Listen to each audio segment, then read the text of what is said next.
السلام عليكم، كل سنة وانتم طيبين. أكيد طبعا هنكون كلنا محتاجين للزبدة والسمنة علشان نعمل حلويات رمضان وبعد كده هنعمل حاجات العيد.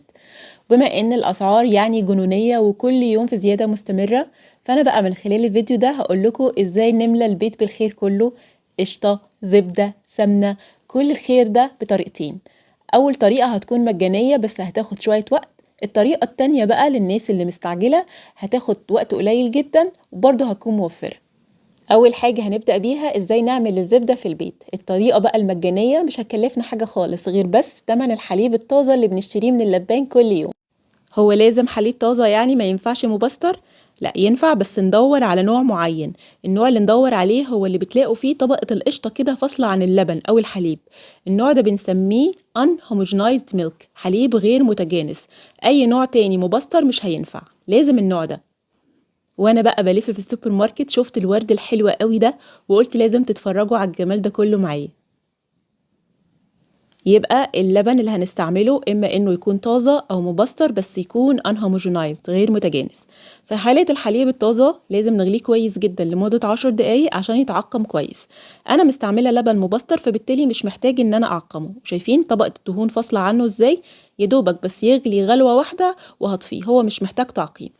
بعد كده بسيب اللبن يبرد خالص قبل ما ادخله التلاجة، وعادة بسيبه في التلاجة من بالليل للصبح، وكل ما يقعد اكتر كل ما طبقة القشطة او الكريمة بتاعتنا تبقى اسمك يعني. وكمان الطبقة دي بتعتمد على نوع الحليب، فانتوا لازم تختاروا نوع يكون موثوق منه، يعني اختاروا لبان يكون كده امين ما بيغشش اللبن. كمان اللبن الجاموسي بتكون قشطته اكتر من اللبن البقري. بجمع بقى الكريمه او القشطه بتاعتي في علبه تكون ازاز وبقفلها كويس وادخلها الفريزر. لاني بجمع كل ما بغلي بقى شويه لبن بقوم شايله القشطه بتاعتهم لحد لما يبقى عندي كده كميه محترمه عشان اقدر اطلع منها كميه زبده حلوه. طبعا هخرجها من الفريزر واسيبها لحد لما تفك وبستخدمها وهي برد. وهي دي بقى الكريمه اللي ما كلفتناش اي حاجه خالص اللي هنستخدمها للزبده. طيب البديل بقى لو احنا مستعجلين ان احنا هنستعمل الكريمه من السوبر ماركت. صحصحوا بقى معايا وركزوا في كام نقطة مهمة قوي. الكريمة لازم تكون من مصدر حيواني لأن في بعض الكريمات في السوبر ماركت بيكون فيها زيوت نباتية. كمان نسبة الدسم في الكريمة ما تكونش أقل من 35%. وأكيد طبعا هنبعد عن كل أنواع الكريمة قليلة الدسم. يبقى هنستخدم كريمة الخفق الويبنج كريم. ممكن كمان نستخدم الدبل كريم لأن دي كمان بيكون نسبة الدسم فيها أعلى، يعني تقريبا 50%، ودي بفضلها لأنها بتطلع زبدة أكتر. وبلاش السنجل كريم لأن السنجل كريم ما بتطلعش زبدة، يعني ما بتتخفقش أصلا. لحد كده بقى كل الكريمات دي بتطلع نوع معين من الزبدة العادية، بس بقى في نوع تاني من الزبدة اللي هو الستايل الأوروبي، ودي ليها ريحة تجنن. بتتعمل من الكريم فريش، ليها طريقة مخصوصة نعمل لها حلقة تانية. أظن كده خلصت كل الكلام عن أنواع الكريمة. مفيش حاجة تاني تتقال.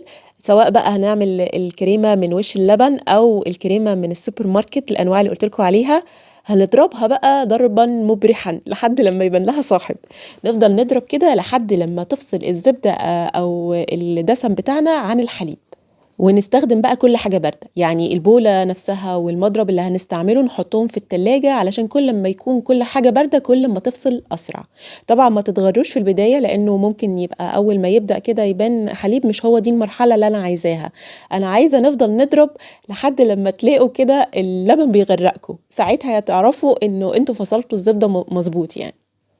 وممكن كمان ان احنا نستعمل الخلاط الكهربائي، بس في الحالة دي بقى ناخد شوية كريمة صغيرة في كل مرة وعليهم حبة مية باردة صغيرة ونضرب لحد لما تفصل الزبدة كويس. ولو مفيش اي حاجة من دي يبقى برطمان كبير يكون بارد ونحط فيه الكريمة ونقفل كويس بقى ونفضل بقى نضرب نضرب نضرب او نخض الكريمة لحد لما تفصل الزبدة عن الحليب. لو حسيتوا ان المدة طولت قوي ومش بتفصل كويس منكم فبناخد بقى الكريمة نحطها شوية في الفريزر، يعني قيمة ربع ساعة ولا حاجة. ده بيسهل جدا جدا ان الزبدة تفصل معاكم، مش تاخد وقت ان شاء الله. بجمعها بقى كده على شكل كورة.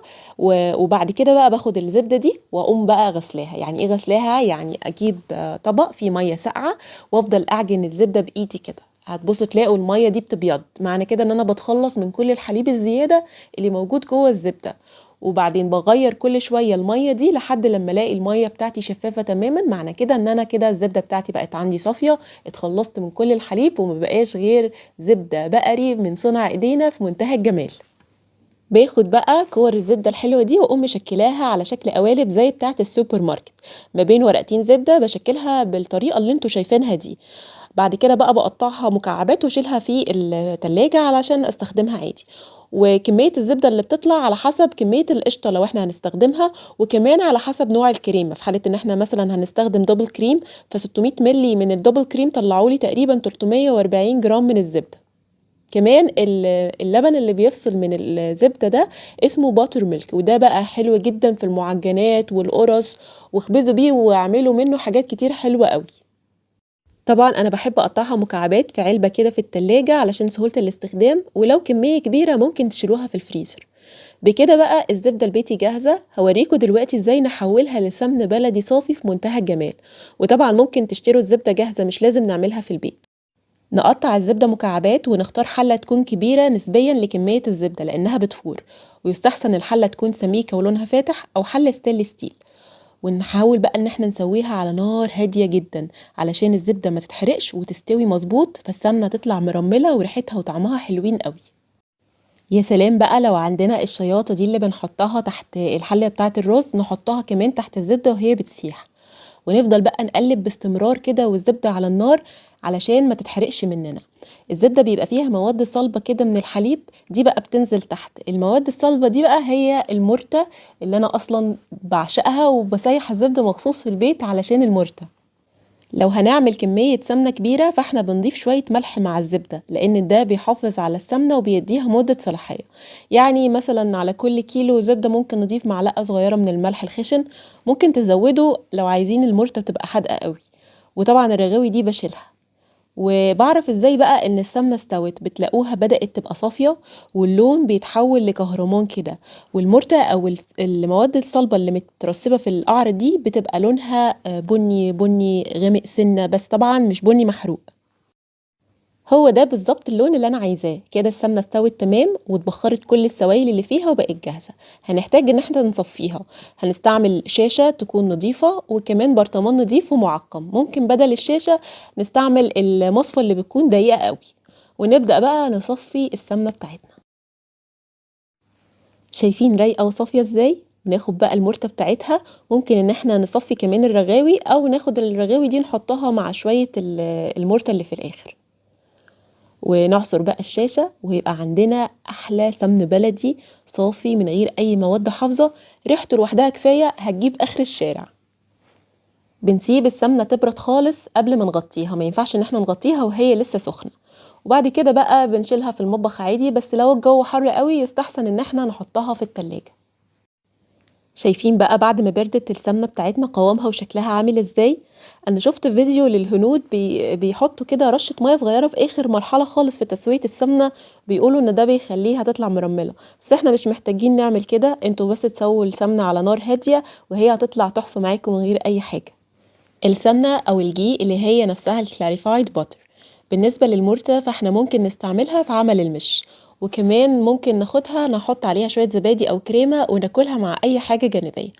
بس كده دي كل الحاجات اللي احنا عملناها النهاردة. هستنى تطبيقاتكم وتعليقاتكم لان ده هيكون بيسعدني جدا جدا. اتمنى ان انتوا تكونوا استفدتوا. اشوفكم على خير، والسلام عليكم.